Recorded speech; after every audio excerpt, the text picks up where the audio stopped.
You can see this girl is getting her favorite tea drinks at popular tea place, convenience. I don't even know how to say it. Uh, Drinks place, Mi Shui Bing Chen.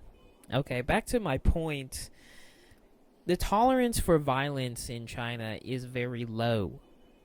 Okay, anybody who is convicted of violent crime in China will immediately be arrested and probably sentenced in court for their crimes. And these sentences, I would guess, are not lax in the slightest, especially for violent crimes where bystanders are hurt. And if you ask yourself, why is this the case? Why does this happen?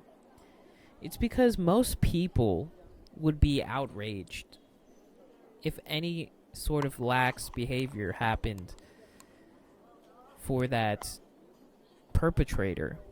Okay, there have been some cases considering minors, minor on minor crime, killings.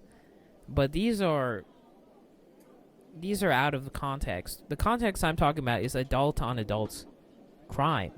And considering China and the type of security systems that they have in place, it's very difficult to get away with any kind of crime like that.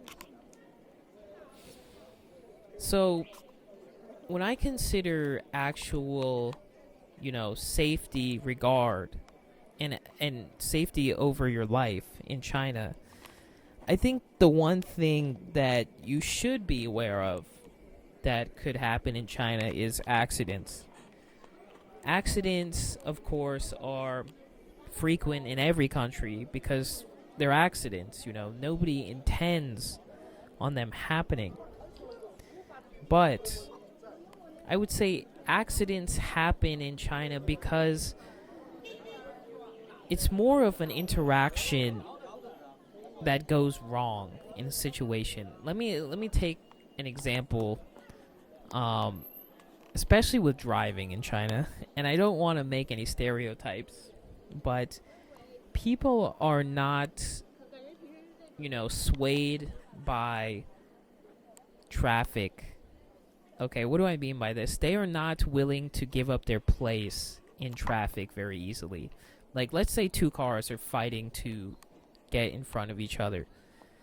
It's usually the egos of the drivers of both cars that are involved in this back and forth that would eventually end up being an accident between these cars if, one did not yield to the other. So this is what I mean by accidents. This is what I mean by actual physical,